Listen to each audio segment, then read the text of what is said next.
Live from Studio 666 in the burning pits of Hades, it's Late Night with Crystal!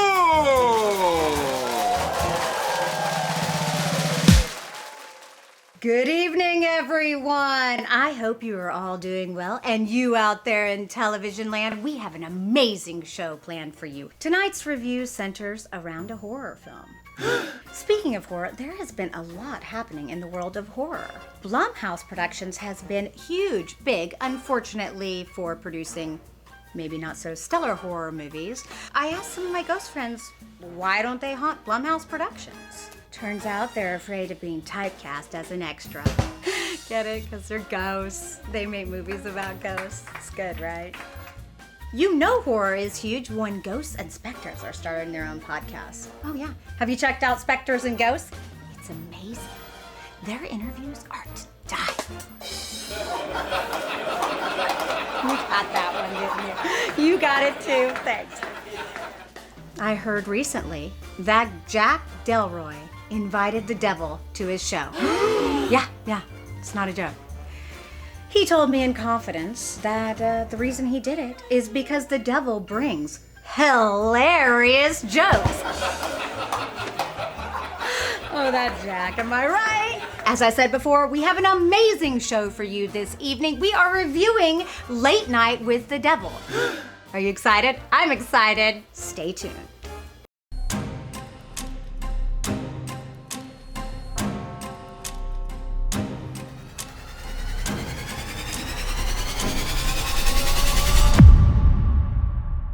Late Night with the Devil is the latest horror film from IFC and Shudder to be released to theaters, and it will be on Shudder streaming services on April 19th. Late Night with the Devil is directed by Australian siblings Cameron and Colin Cairns. It stars David Dostmalchin, Laura Gordon, and Ian Bliss.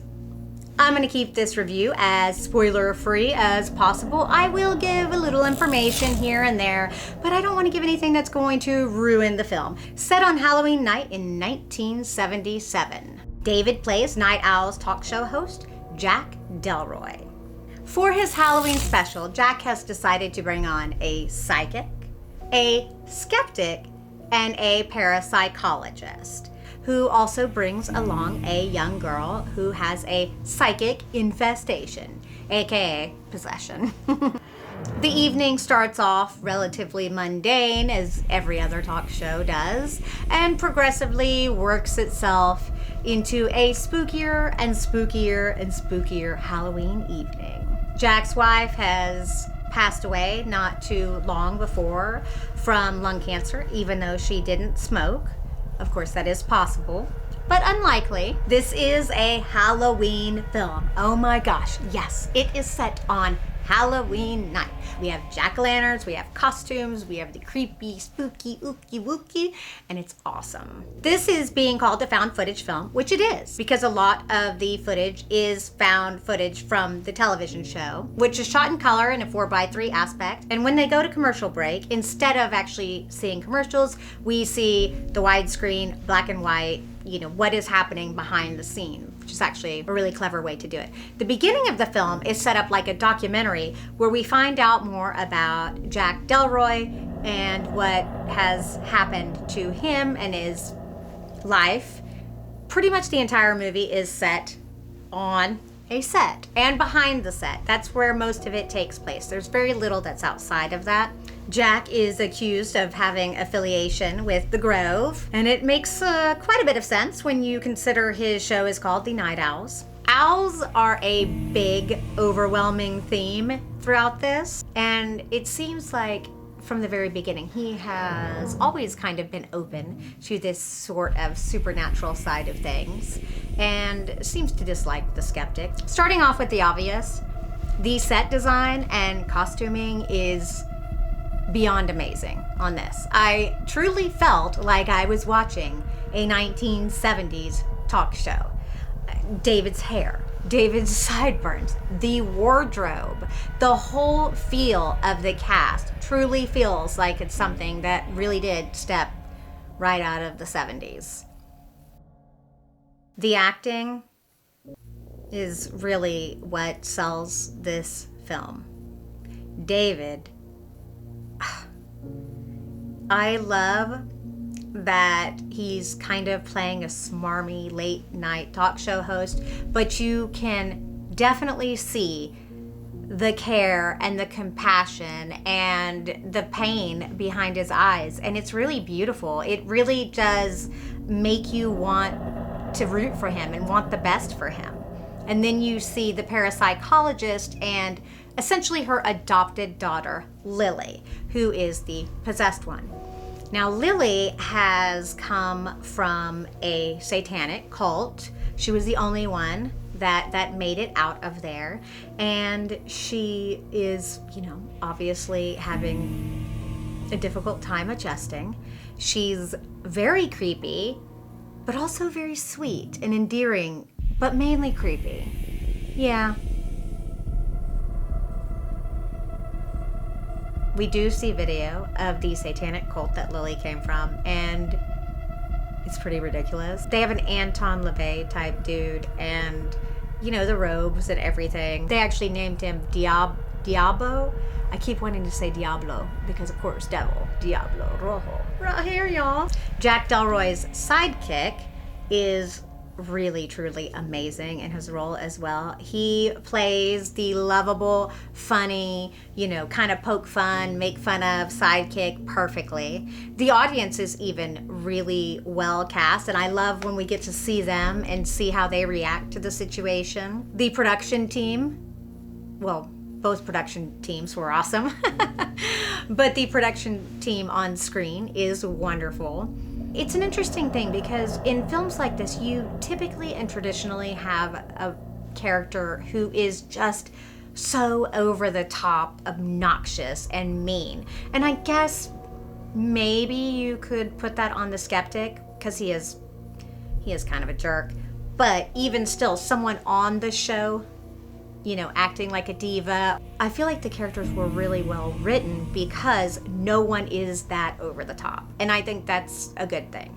Definitely heavy influences from The Exorcist, of course, but not so heavy-handed that it is trying to be that or that it turns you off, because it does not do that. There are a lot of practical effects toward the end. Some are good, some are questionable, but I don't mind.